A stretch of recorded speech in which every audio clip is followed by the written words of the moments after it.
This actually starts to broadcast properly, and then we'll unofficially get going. There we go.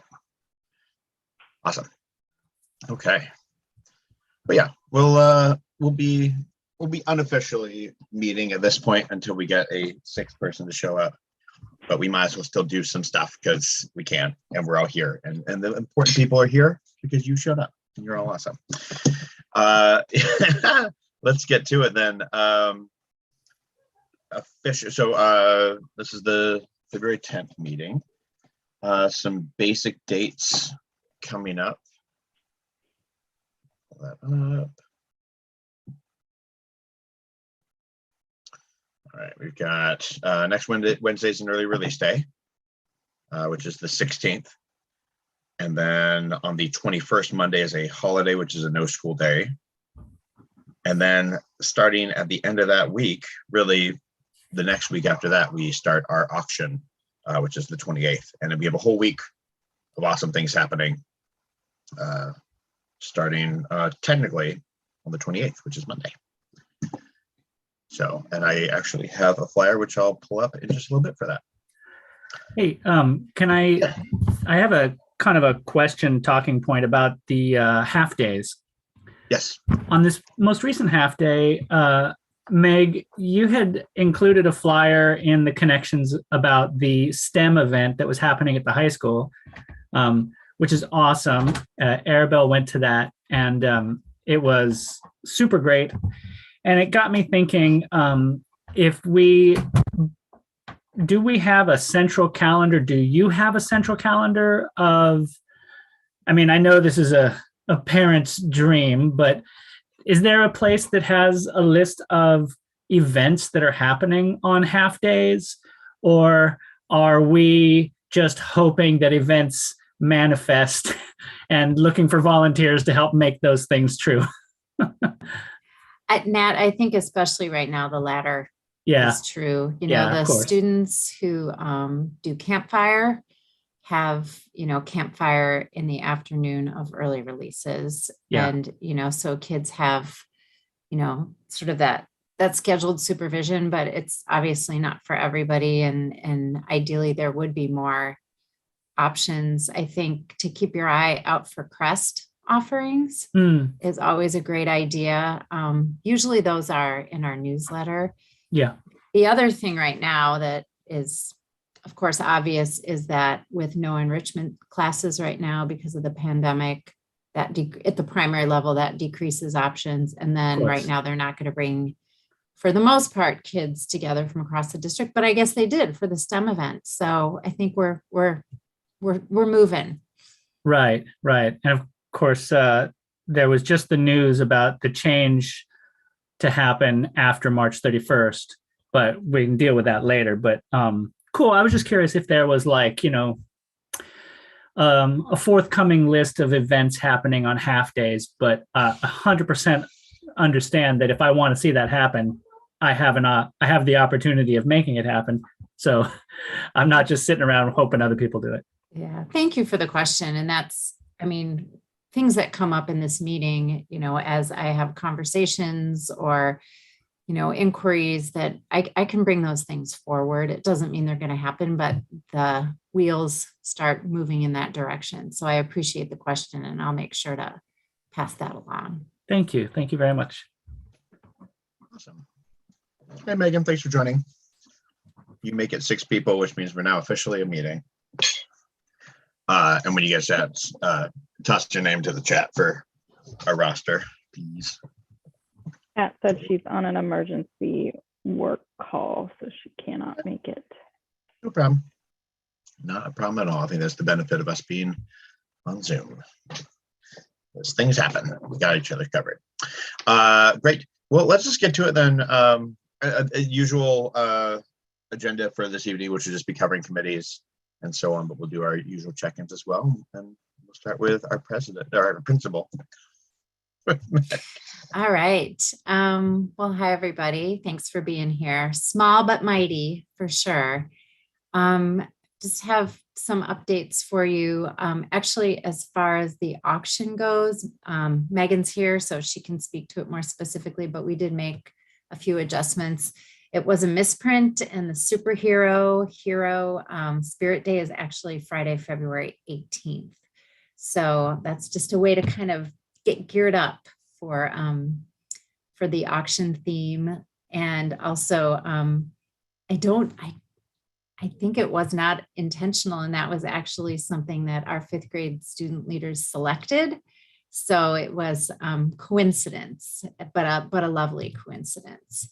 So things are humming along as they should be, and in some ways kind of reflect the new normal. And, our other than brief quarantine disruptions, students who are experiencing exposure, often if they're not vaccinated, do test to stay. If they're vaccinated, they can stay. And then some families are opting when they're unvaccinated to quarantine for 5 days. But even sometimes those quarantines actually end up being just 1, 2, or 3 days based on when a student was at school last, and other factors like weekends. So it's really interesting because our attendance data is stronger than other years during the cold and flu season. So attendance has been really good. As you saw, masking changes will be happening no later than March 31st. We'll know more as the time draws nearer. My current understanding is that students will still wear masks if they're riding a bus, and that quarantine guidelines will shift to where they are right now, because right now quarantining is mostly, or contact tracing and close contacts are determined by who students eat next to unmasked for 15 minutes or more within a 24-hour period. So things in terms of quarantining and close contacts may shift with that. Dr. Ludwig did a really beautiful job in her message in talking about how the district is going to work really hard to promote just really understanding and respecting everyone's individual choices in terms of how we proceed. And in Ready Schools Safe Learners, it sounds like masking will be highly recommended. So, and the school district has committed to following Ready Schools Safe Learners, so it will be highly recommended, but it will be optional. So that's just something to keep in mind. I think the school district has some really great ideas about how to build in a culture of non-divisiveness and acceptance of different people's choices, and we're working on that right now. So I think we're all really excited to move forward. And as I mentioned, February 18th is our superhero hero Spirit Day. And what you might notice about our Spirit Days starting last year and moving forward is they're really meant to be something where anybody can participate. And so, with the mismatch day, that was something that kids who forgot, like, turned their sweatshirts around on the bus, and teachers, gave out a ponytail so they could have one ponytail and one not. I was talking to a student who arrived and he was wearing new socks, and he said, I'm just going to push one down. And so, we're really trying to make it so it's not something that families need to spend money on, or that, unless you have a very artistic caregiver at home, it's just not going to work. This is like, come one, come all, and we'll have ways for you to access it no matter what. And so Mrs. Flaker, for this event, bought these superhero stickers. So every child will have a sticker that is a label of what superhero they are: costume, no costume, doesn't matter. And we're working with our 5th grade students to think that lens through, that when you have a twin day, it means you're picking somebody to be a twin with, and who gets left out.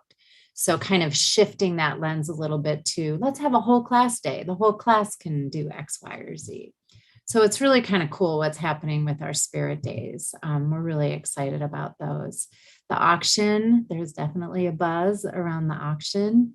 Seems like the fun run is going to be able to happen with, if it were to happen tomorrow, it would be students on the track, and parents could could gather on the outside of the fence and still really access that.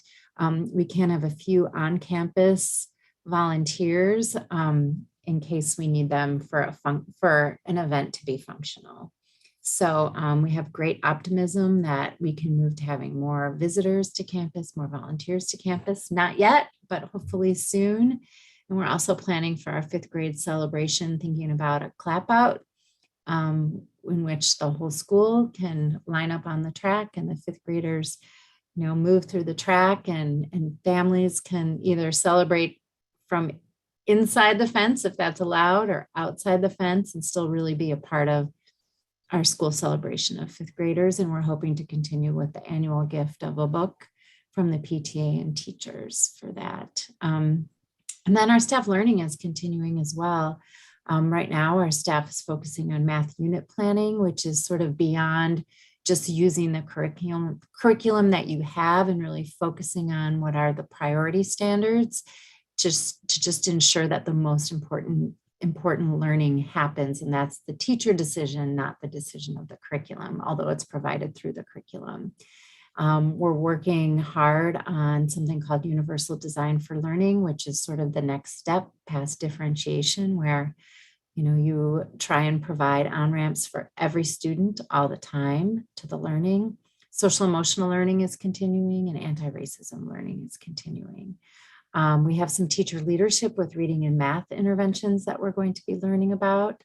We're also preparing for state tests, grades 3 through 5, and we're reviewing MAP data because we just took our winter MAP assessments, which is our interim 2 to 3 times a month, depending on what grade, measure of academic progress in reading and math. And finally, our staff is doing various book studies, one on the success criteria playbook, another equity by design, and then finally a social emotional book called Relationships, Responsibility, and Regulation. So we've got a lot going on, and I'm impressed every single day with our students and you all, and how ready to learn our students are, and how supportive our staff is of all students, and just the love that you can feel on our campus. So thank you all. You all are a big part of that.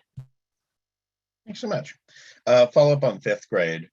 And I know it's still early days, so this is it's a tentative planning process.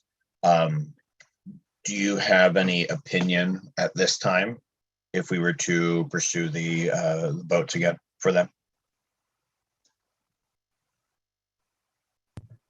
We would have to take a look at the field trip and its alignment with Ready Schools, Safe Learners, and Right.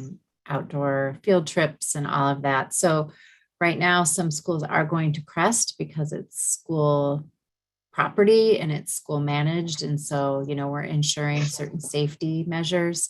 But I don't know about the jet boat. Okay.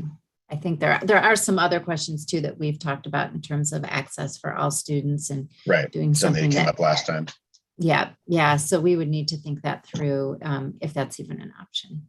We were still early days on it as well, so it's something we don't have to even consider looking at this point. But back of the brain is always good. Michelle, if you're still around, available, I want to do a little quick treasurer's report. Yeah, I don't have much to update on. I think we had, I'm trying to calculate in my brain, 1, 2, 3, 4, 5. I think we had 6 members sign up during the membership drive via our new member hub portal. So the good thing about member hub is that, and Sarah just signed up, so there we go. The good thing about member hub is that people can pay our fees, so we get the full $15 rather than Square taking a percentage. And then the Oregon PTA takes, what is it, $9.75 or $9.25 per person. Yeah, so we're only earning about like $5 to $6 per, if that, probably closer to $4 per person per sign up. So we get a little bit more now, which is great. But yeah, we didn't have too much activity in last month.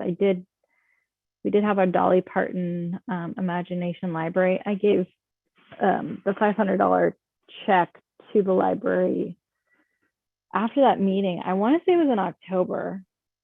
Yeah, it was October and or November. November. I gave it to them probably the next week, and they just deposited it. Sounds right. So I was really kind of shocked. It was, not that it matters for us, but I'm like, wow, they didn't even get it done by like the end of the year.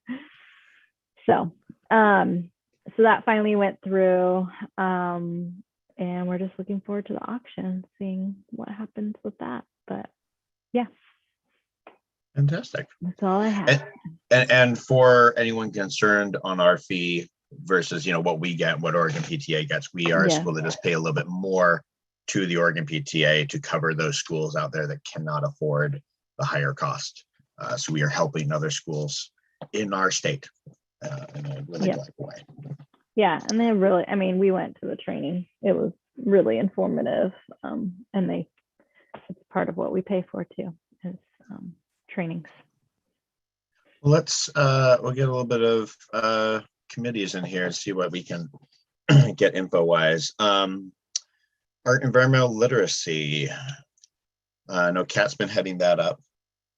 I don't know if she's taken any progress in it. At some point, I planned, now that I have the access to be on school campus, at some point after or before school, I'll go and check what we have at some point on our actual materials for such a thing. That way, if we were to create some content that we were going to do virtually, that we have the materials that can go directly to all the students or all the classrooms, and we can just prepackage those and deliver them from what we have. We'll have to, at some point, gain access and check our material stock. But as far as I'm aware, from 2 years ago, however long ago it was when we were fully in person, we were pretty well stocked at the time. In fact, we were overstocked on a few things. So knowing that probably most of that hasn't been touched, we want to make sure we want to get that settled. And as far as I know, I don't think there's anything else along those lines currently. Communications wise, Nat, do you want to cover anything there? I think Megan will probably have some things to contribute to the communication stuff. But in general, I want to say, I mentioned this earlier, that we're having some unreliability with our domain address emails. So we're just going to scrap those because that's not okay. However, that's a huge hassle for Megan, who is right now is the only person really using those email addresses for any serious purpose, and that's for the auction. So I cringe at the inconvenience this poses for her, but she can speak to what that means if she wants to. She also had sent out an email with the superhero flyers and asked about getting that stuff out to Facebook. And Facebook is not something that I am on. It's up now. It's on our Facebook page as Cedaroak, and it's in our event for the auction. Fabulous. For the record, that's this one right here. Yes, that's the one. Did we make a event on Facebook? Yep. Okay. It's been an event on there for a week or two now. I've been trying to stay away from Facebook, so I think a lot of people are, and me included. Yep. But and I'll be honest, this is the issue with communications. I don't really know how effective which one of our way of communications is. I genuinely think that right now the most effective way is via email. And right now that's coming from Meg and the school specifically through connections and so on. I can see who we reach during our posts and stuff like that. And there's a good handful, but not a giant amount. So there's a big question on that as far as what's its actual effectiveness. And admittedly, reaching one person is better than none. So I definitely think we should continue to do it. But the question is, what do we do after that point? If we continue If we need something else, is there a different form of communications we need to look at? Megan, sorry. I was going to ask Michelle. if any posters were going to be printed to like put on the out, like close to drop off on the brick or somewhere close to that. I'm sure Megan has a plan. Yeah.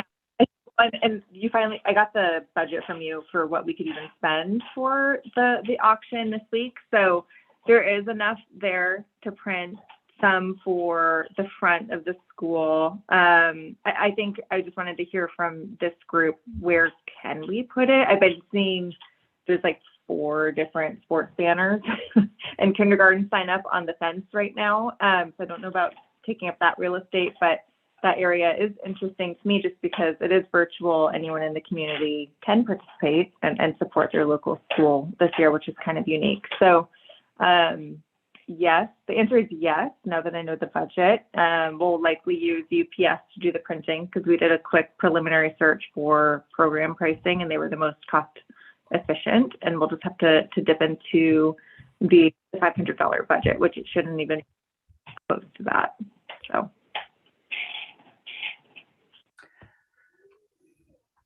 Just a general question about putting signs on the fence. Can we put signs anywhere along the fence? Are you talking about like an actual full printed banner style sign, or are we talking just paper? Well, a weather appropriate banner, I suppose, is what I'm talking about. We need to go through operations to get those approved. Okay. But and our way of doing that would be to go to you, right? Yep. And Okay. like we can hang up signs like on the that covered area with just my approval, but for the fence, it has to go through operations approval. Okay. Is there much of a lead time on that, like a couple days or? I can check. I've never actually made that request before, but I can check for I'll find out and I will request that we do a rapid process. I'll find out. Thank you. Okay. One more thing I want to say, you were talking about communications to Facebook and what works and what doesn't. And I want to say that the website, I think, continues to be a good resource. I think it's an aid in things like signing up, or hopefully it's helpful to Megan to have a place to point people to say, hey, look, we're legitimate. But I also have been talking to some family members of the last couple of weeks, and there's some things I think that we could do more to put up there. And I'm talking specifically about stuff that would help Cedaroak families, like maybe the links to whatever Facebook communities people are using. So that those could go up there. Stuff that we might consider just putting on a flyer and just having it in a static place can go up on the website. But also, like, all of those flyers that are on the fence, the banners that are on the fence,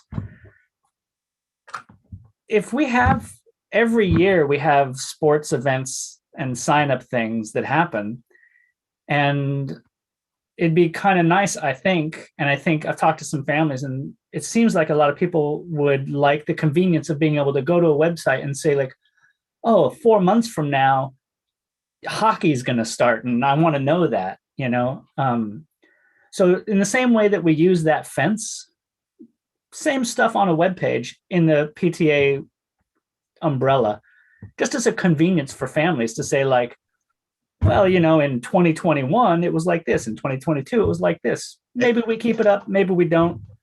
And you're talking about having Westlink community programs on our page that we're able to point people to, or are you talking about specifically for PTA stuff? Community stuff. So the only catch on that is that us as a nonprofit organization, we have to be very careful if we are promoting any profit organizations. Now, we could have a page that just as a general wash that says these are some events or activities that are Cedaroak age appropriate in our community. But there does get to be a little bit of a fine line about us promoting any paid organizations, because we then have to make sure that we hit everybody equally. And there's a question being that we're associated with the school and what the school is associated as well. Yeah.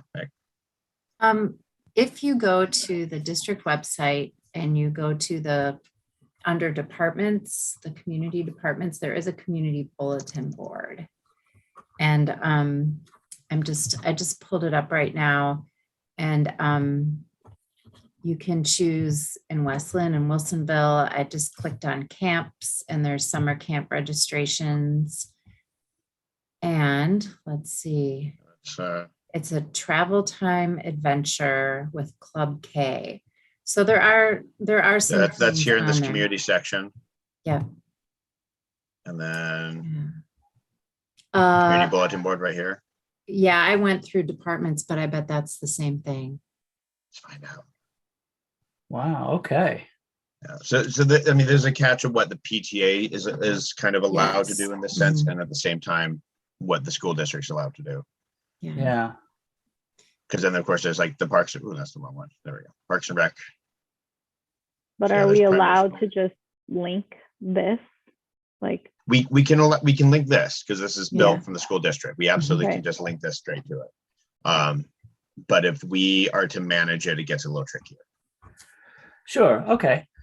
Well, if the goal is to just provide our families with an extra heads resource up on how to access community events, linking to this this district website, I think would serve that purpose, along with, maybe a refresher on how to use the district website, because I tend to get overwhelmed whenever I go there, and I usually get lost, and then somebody sends me a link. Now, additionally, just looking at that site right there, all that stuff that's being advertised in that community bulletin board is all district based. That is all district approved, run district programs. There's no private basketball or private softball or private soccer or anything. So the catch would be that if we wanted that, I think our safer bet would be something like linking to, for instance, the Westland Community Facebook page, which then takes it once again off our site onto the public. Sure. But I'm definitely for us having being a portal, an access point into that material, because it's of course always important to get that info out. But we have to be very careful about what we provide. I know that there's some families that are really like just reaching out and trying to find out what's going on in town and what they can do with their kids and how they can provide as much as possible for their kids. And so I just want to be able to have, at the very least, have a resource to say, like, I don't know what's currently going on, but I know how you can find out, and you can go here and you can check it out. And it sounds like the district covers a lot of that. I don't know, if it covers all of it, but at the very least, even if we had a page that said, here's how you navigate that, here's how you check it out. Totally. If it's easy to toss a page up that's community activities, and we link the district, the Facebook page for Westland Community, Parks and Rec, the library, right, that sort of thing, that handles all that for us, because Parks and Rec will be taking care of all the paid programs. They're the ones that run that. Can we just have like a community resources page? Yeah. So, okay. So, this is something that is going to take a lot of different people to pitch. I'll put something together, and then everybody else will be like, oh, you're forgetting this, and oh, you're missing that. Right. And I'll try to shop it around to people and get ideas, and just put it up there, because I know it means the world to some parents who are really isolated right now, to really have a hand getting out there. But I think you're also right. There are those groups on Facebook that's like the second grade Cedaroak families, as a great example, and having access and knowing those exist or so on would be wonderful. Yeah. So, right okay, cool. Well, thanks. It was just a general question, so y'all answered my question really well. And Meg, thanks for walking me through that website. Yeah. There's also, in the Westland Parks and Rec, there is a link for what looks to be every Everything. for-pay sport organization. So my impression, Eric, and correct me if I'm wrong, is that we can certainly link to that. And that's what we're talking about. We can link to the Parks and Rec. We can't link to each private organization. Right. But Parks and Rec does that for us. Yes, they do it for us. So we can definitely point to that. Not a problem. Cool. Well, let's go on to events. Megan. That's me. I didn't realize when I switched to my computer that I didn't have my mute on. So I'm sorry. You just heard a lot of back chatter with my daughter and I. It's okay. Between 2 years into COVID, I'd have my Zoom etiquette down, but not when I'm swapping between devices. So thanks for bearing with me. To go backwards, we had last month the winter clothing drive and we had the membership drive. I don't have the output from the membership drive from Adrian and Liz, but I do know from the winter clothing drive, it seemed like a lovely success. We completely filled the bin at the Clackamas County. I'm sorry, you have a scratch on you. Do you want to go show it to Daddy and let him help you? That's from this. You got a scratch from your bar. Okay. Open it. Okay. Now eat it. Okay, I'm going to open it and she's going to eat it, guys, in case anyone was curious. That is what's going on in the Fisher house tonight.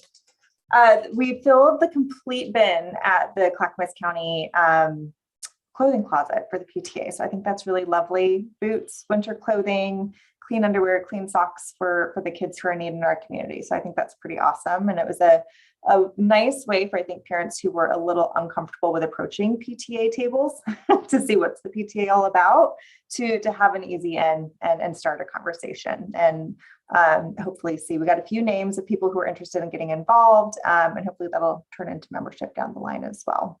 So that is the update for that committee. From Shannon's committee on the dine out side, the Lynn City pub raised around $400 last month. And so we should see that check. I believe she's picking it up this week. So that should come over. And going into this month, she has one set up and I cannot remember the date or name of the specific one, because I know there were 4 potential ones for this month and someone finally committed yesterday. So as soon as that comes through, I'll have her send that out so that the communications committee can get that onto Facebook for the month. But we also have Tumwater Vineyard signed up. They're going to do 10% donation of all dine-in and takeout orders on March 3rd. So that's going to be the week of the auction week, which is a good segue. So the auction is humming. We are in like full force. We have, let me just put this here, a little volunteer opportunity sign up list that I just put into the chat. If anyone else is interested, there are many things you can do from home. You do not need to be in person at any one point in time. We just need things done by a particular point in time, because the auction is on February 28th. We have some amazing auction prizes that I'm actually quite excited about. There's a float trip for up to 5 people during this very specific time in the season, where apparently there's like 200 bald eagles all like come in at this one spot. I just think it sounds so cool. I saw it from a Seattle auction and I called them and stole it because I thought it looked so cool. And he was so generous in donating that to us as well. RV rentals, and then down to things that are super affordable for everyone, especially parents who are interested in getting to know other parents in the community. There's our fabulous stand-in PE teacher, Miss Sampson, is going to do a bar and bubbly class in partnership with one of our other parents. Up to 30 parents can decide to go and do a bar class for 30 minutes and then enjoy a nice champagne tasting afterwards. Low cost, lovely way to get to know other Cedaroak parents, really accessible to just about anyone. So really nice things coming together. Between now and then, it's really about promotion. It's about getting the word out. I hope everyone on this call will tell their friends, their parents, their neighbors in the community so that they can get that out there. We did have a slight change in schedule. Meg, sorry, this is the old image. I did update it tonight. But we have kind of dovetailed into a little mini spirit / activities week for people. that includes just little fun things. So the day one, we're going to put up some balloon arches, because who doesn't love to walk through a balloon arch on your way into school, to kind of promote the week kicking off. And we're going to celebrate our Cedaroak staff heroes. And we're going to provide a breakfast, a light breakfast continental, which is bagels and coffee for the staff to kind of kick off the week and celebrate them for everything that they do for our kiddos.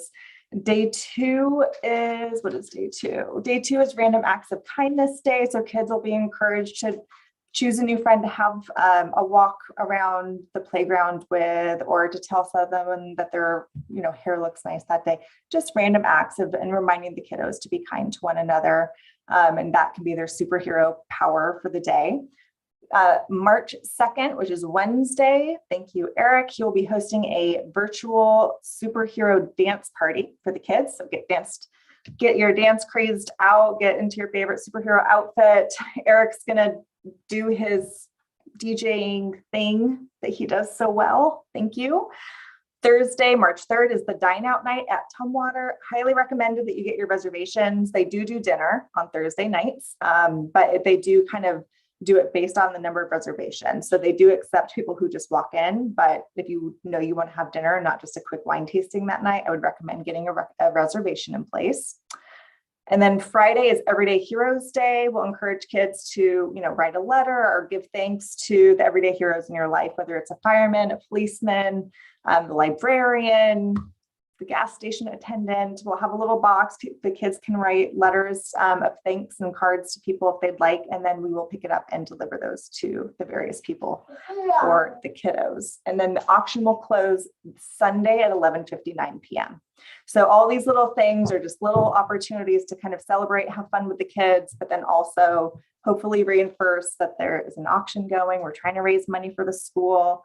And hopefully people will continue to kind of log in and check on their bids, see how things are going. There'll be a raffle to become a principal for the day. Thank you, Meg. So all kinds of good fun coming for the first week of March. Any questions on that stuff? No, fantastic job. Thanks. We pulled it together. We didn't have a ton of time, but I'm super pleased with what we've got with the amount of time that we've thrown into it. You said you've got a different image. Did you send that over already? Yep, it should be in your email. Okay. Cool. I did get a question tonight, Megan, from the Garden Committee, Garden and Sustainability, asking if they could, if they donated items, if they could have those dollars go specifically to Garden. I'm not sure if that's even up to a thing. And also, I don't know, like, what's the drop dead date time of donations? So, because I know programs are getting printed. Programs are getting printed. So we are getting everything over. Emma is being so kind and doing the program for us. We've committed to getting her all of the auction items that will be listed in the program next Friday. So if it wants to be listed, it needs to be in by next Friday. Between Friday and the following Friday, we will still be able to add things online. We can always add things in. It just isn't going to get the promotion.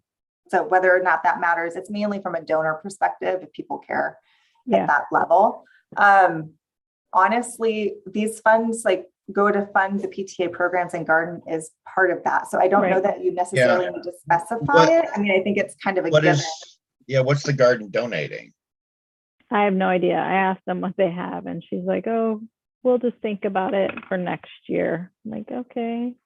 I don't know. I think they were just brainstorming today. They met and they were just trying to think of ways to bring money in with their stuff. My big concern with us limiting and dividing it up is that we provide their budget already as from the PTA as a whole, which means that reality is we should be putting back into the whole to be once again distributing now. But I mean, if they've got something specific, such as you get a specific little, just like I don't know, are we doing the parking? Especially, I don't know if that's even a desire. But if there's that a special is no longer an option. Gotcha. And I question whether we can do this as well, whether they had a plot or a donated, this raised bed is dedicated to your name this year, whatever, right? The Fisher raised bed in the garden. If that's an option, maybe. And I could see the money going back to them, but we could also be doing that as a separate event entirely. Yeah, I mean, I know like offline, some people, we've kind of just had random conversations of with the garden committee, like being such a strong core piece of what Cedaroak is for our students. And I know that they're trying to redo their cover because it got destroyed in the ice storm. Is it worth trying to raise funds? And it's, you guys can make these decisions, but to make it a more of a permanent structure. So it's not something that an ice storm can tear down this winter, because technically we haven't even hit the time frame that the ice storm hit last year. So. It could still happen, even though it's beautiful today. Who knows? But there's all kinds of things. I don't know what the rules are for what you can name and not name. I think for this particular situation, Michelle, I would let them know or just remind them that just in general, the auction raises funds for the PTA and the PTA funds that committee. So it's all going to them eventually, as well as some of the other. Yeah. I don't know if they were thinking like, hey, we'll get like, plants donated and we want them. I don't know. Yeah. Regardless, I mean, if they overspend, then we'll say, hey, they need more money next year. I mean, one thing that we talked about previously is, if we're looking for things to kind of add in to the auction, we think we need more items that are accessible. And honestly, some people don't want the float trip with Eagles and to buy the raffle ticket to do X, Y, and Z, but they would buy they'd give you $20 for a plant for the garden committee. Like, we can do a fund to need tile that is to purchase 20 plants for $20 each for the plant committee. So if they literally just need money for something, we could throw it into the fund and need kind of category, and we can create a tile and kind of market it more that way, where people just know they're giving money towards a specific thing. The part that gets a little tricky, that I will lean on you and your genius, because you were actually a CPA and I'm nowhere near a CPA, is I don't know what that means for a tax write-off perspective if people care, because they're not technically getting something in return, but they're not technically, I don't know if it screws things up from a direct cash donation perspective if they wanted to get a tax credit for it, but that's not for us to decide. Yeah. Well, we'll just talk to them and see. I'm sorry, my internet is slow. So can you guys hear me okay? Okay. All right. I think that request, I completely get it. And I think fund a need would be the way to do that. I'm pretty uncomfortable with, kind of the long-term impact of, like what this activity is donating to this and this activity is donating to this. I think that it's a really creative idea. And I think the fund a need could probably take care of anything specific. And I agree that if the garden committee needs more money, then that would be something that we would work towards for sure. And I also say we have a grant that has been given to us for the garden committee that we're finally starting to pull from for the first time. So there's a lot of funds there. I know that they're looking to help. I don't know exactly like what they meant by that, but it's like, regardless. I mean, that's why we have the PTA. We vote on what we want to spend our money on. So hey, Megan, approximately how many items do we have on the auction ish? We have, it's a great question. If I were to actually break things out, hold on. On the confirmed list, we have around 40 packages. That's great. Right now, which we're estimating around a $6,000 value on. The math starts to get weird because some of it's buy-in versus auction. So, I'm kind of estimating we're somewhere in the $6,000 to $8,000 range, depending on attendance. It's really hard to know what we're going to get historically from a value to bidding perspective on silent auction items. Cedaroak has brought in around 40% of value. However, having been to our auctions in the past, the silent auction area was always really hard to access. And once you hit a sheet once, you didn't really go back to it because it was so hard to get to. So it's possible that we might get a higher percentage to value online just because it's more accessible and easy for everyone. We also haven't done an auction in a little bit. Who knows? So there's a number of things. I do truly want more people to volunteer and sign up for the little activities that we have going into it, whether it's helping with the pickup parties or helping to organize all of the gift certificates that we're getting into manila envelopes and labeling them with me so that we can get them to people when they actually win them. But the more people who actually engage in doing something for the auction, the more willing they are personally to be willing to go online and promote it to their friends and family. Okay, you can go potty. Daddy's outside. Can you go find Daddy and go potty? Okay, can you give me 1 second? Okay. It's the potty dance. Who doesn't love a good potty dance, right? So yeah, I mean, just to call out for more volunteer support, and that's going to come with the marketing, right? And just getting the word out there and letting people know that it's coming. So awesome. That's that just dawned on me that I have an idea that you and I should talk about. And I'm writing it down. We'll take it offline. Awesome. That's fantastic. Do I still have my, don't let me pull up. It's going everywhere.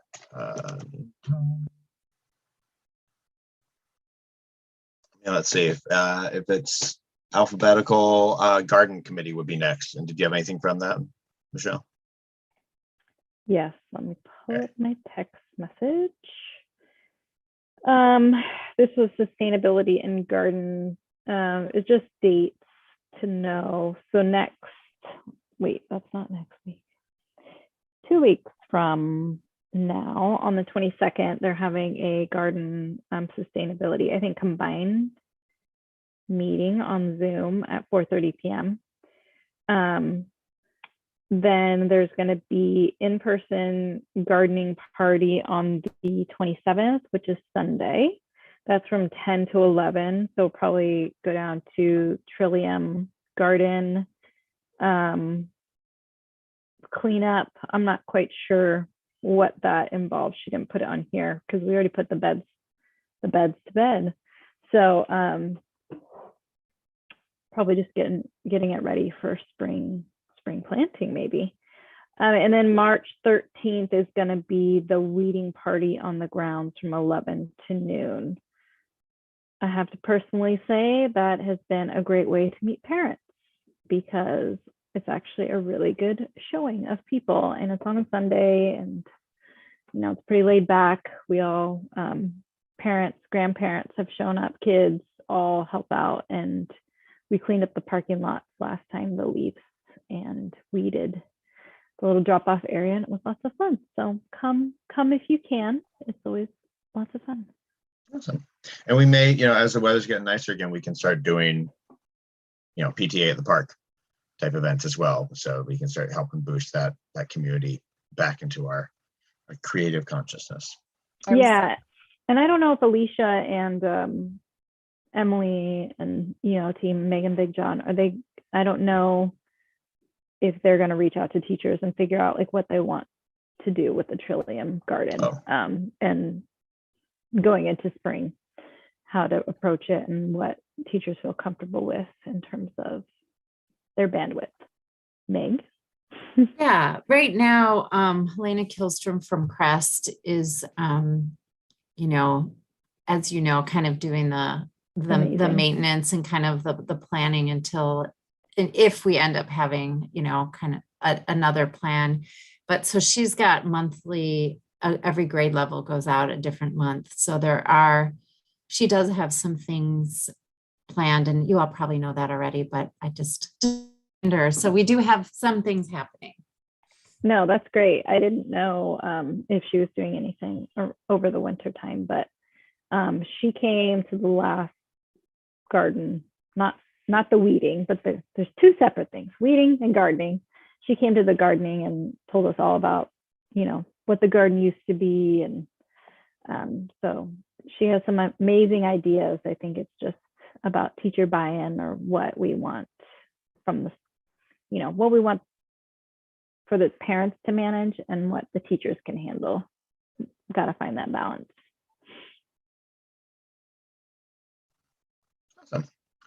Awesome. Great. Let's do hospitality, which. Yeah, that's me too. Yeah, that's also you. So we met, me, Kat, and Susan. Hurley met a couple weeks ago just to talk about the rest of the year.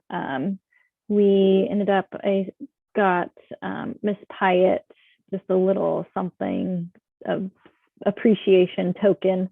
I got her a little nothing bundt cake a couple weeks ago and some flowers. And then I know Theodore made a little card, and so did Kat's kids. So she got just some handwritten notes, just some love, and she was super appreciative of it.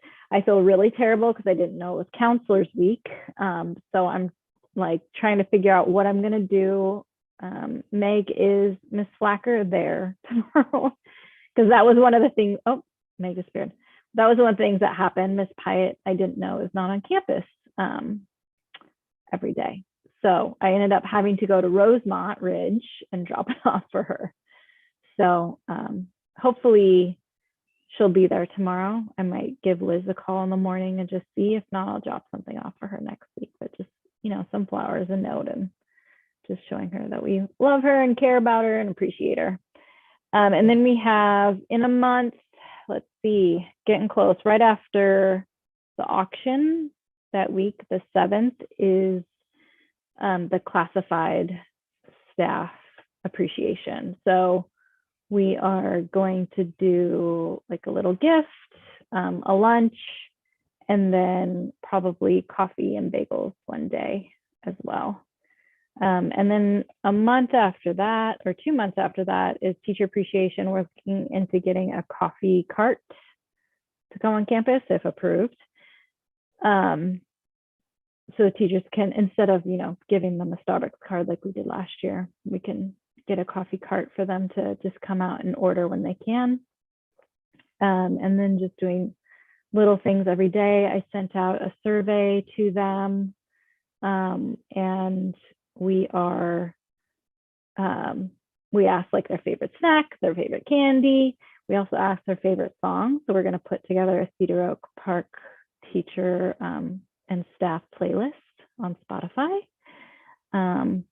So we have little things planned. Yeah, we're super excited about what comes through the song list to see what the teachers like. But we'll do like how we did last year, like wear your teacher's favorite color, bring them a flower from your garden, and we have little vases already that are ready to go to give each teacher.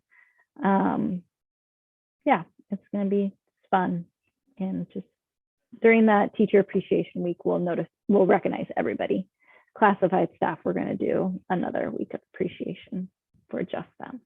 So lots of appreciation happening.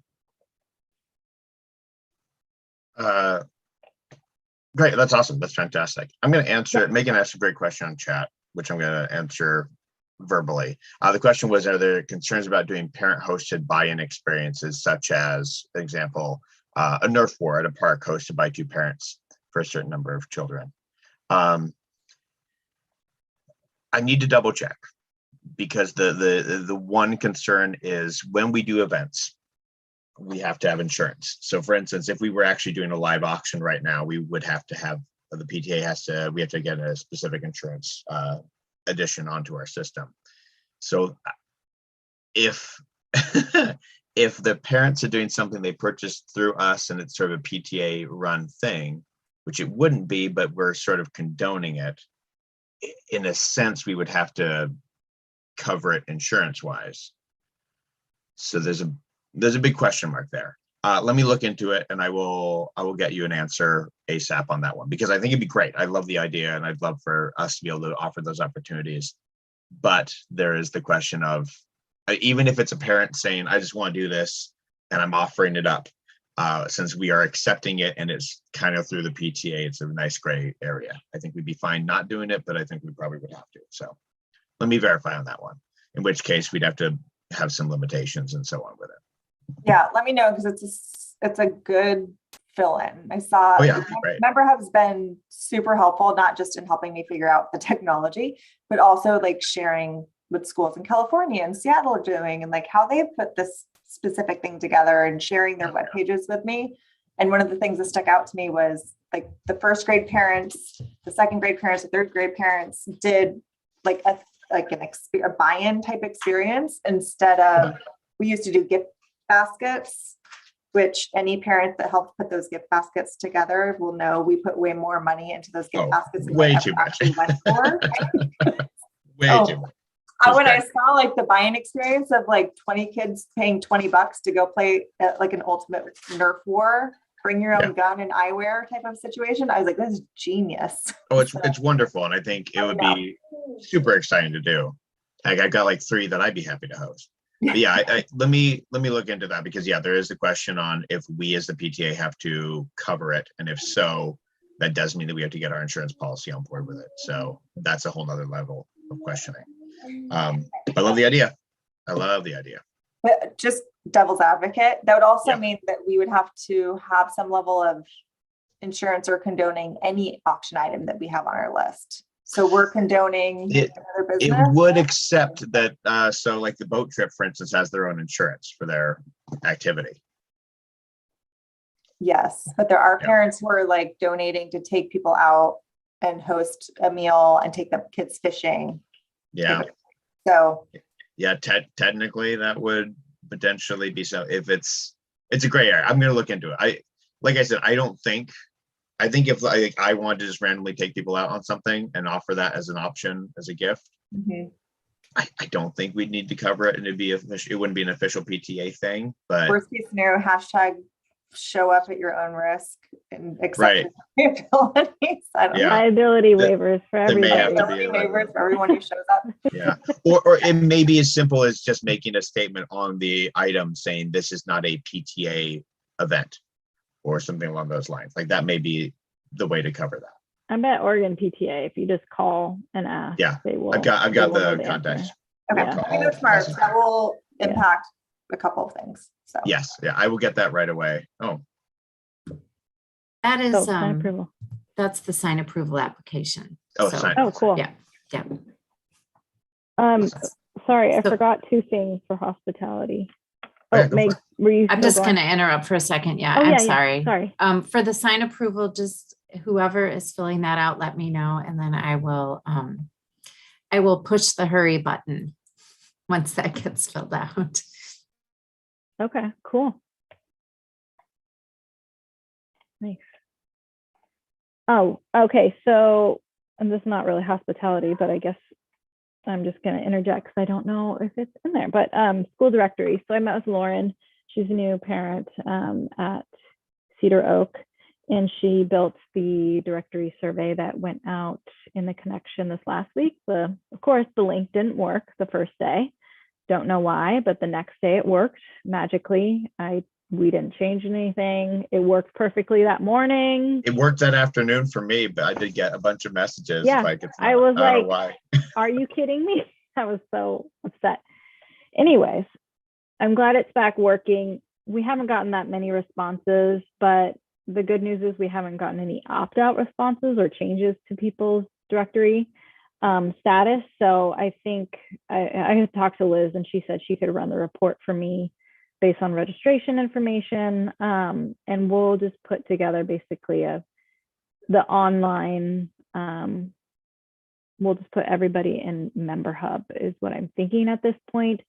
Also, we could probably, based on the information she gave us, we could probably just make a PDF that's like password protected and send out to people. So right now we're just in the gathering of data stages, and then we'll go forward. But the goal is to have something sent out before spring break on that school directory.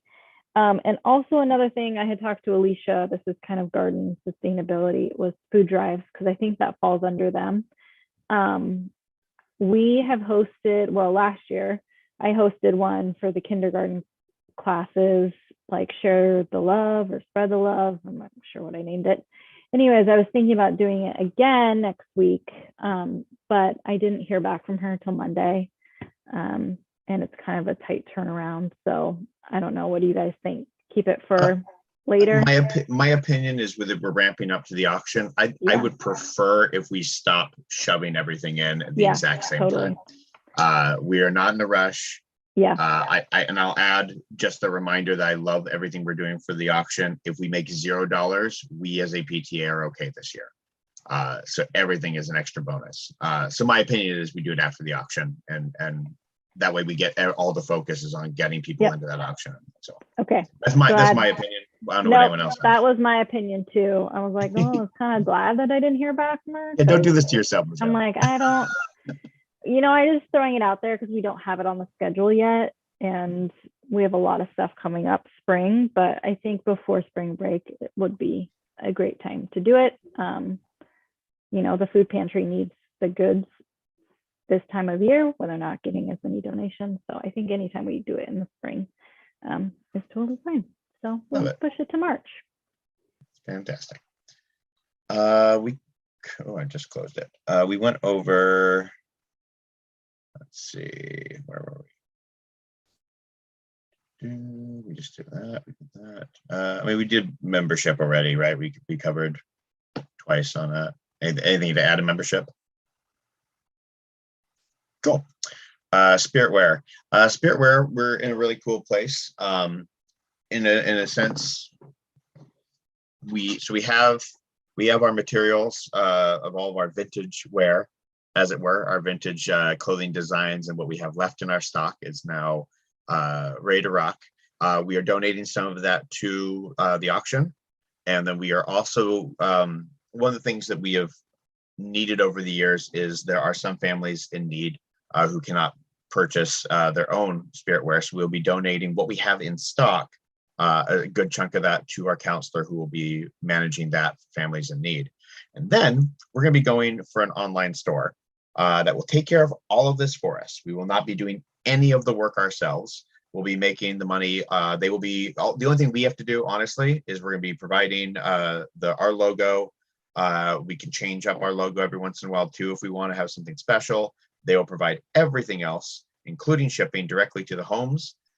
If we would like, we can do a bigger order and that sort of thing, but this makes it so we don't have to manage and do individual orders throughout the year. People can order them when they want and how they want. They will also do promotional materials. Our job is just to market it, to get it out, get out the notifications when they go on, the certain items go on sale for people and that sort of thing. We've got our logos all, got the Love logo, the Cedaroak logo. They have their own designers as well. For some of them, they can make some adjustments and you can get just the basics. We are joining, I believe it's called First Student. Sorry. Almost every one of the other schools in our school district are using them. Every one of the elementaries are using them except us. The high school is using them. 2 of the middle schools are using them. So we'll be using them as well. It's easier. It just puts us all in the same boat. And that way, none of us have to bother. And that will go up probably in the next week. The only thing we've been hesitant on is if we want to take our current merchandise that we have on stock. We're going to, like I said, we're donating a majority of it. We don't have much left after that. We kind of feel like maybe it makes sense to just hold on to that and disperse when necessary, as opposed to trying to sell our vintage merchandise. That's a conversation for another time.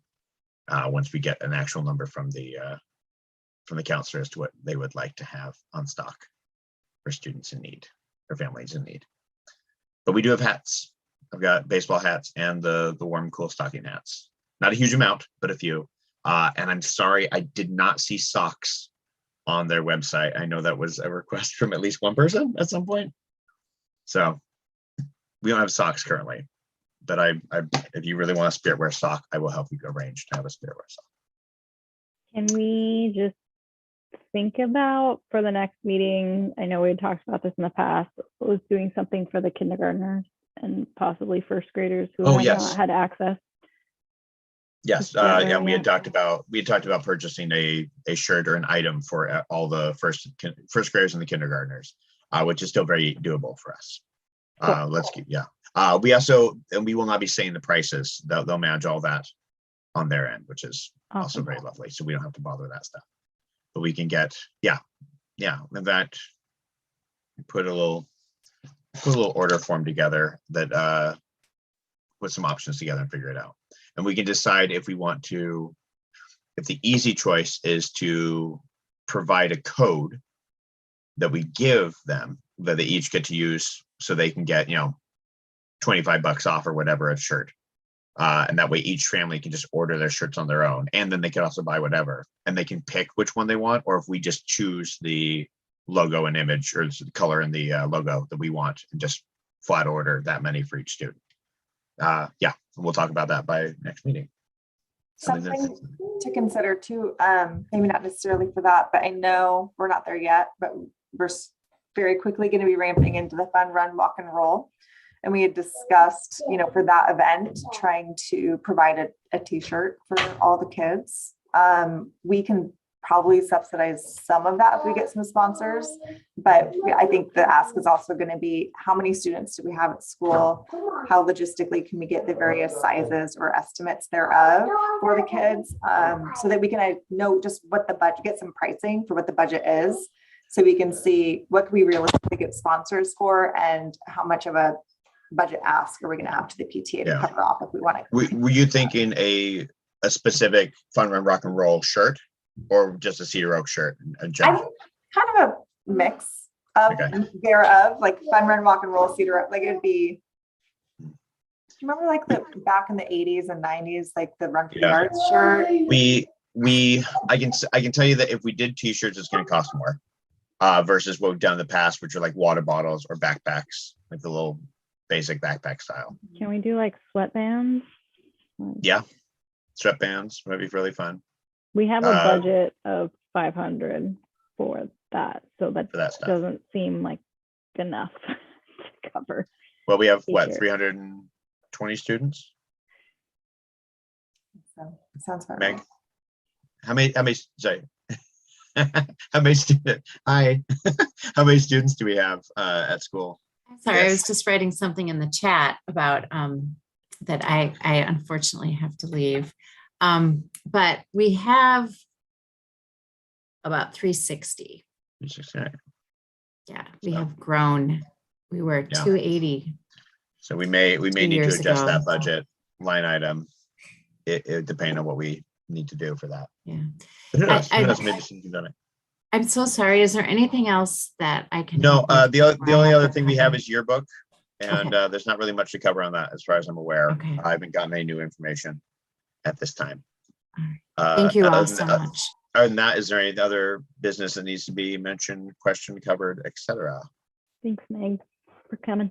Thank you so much.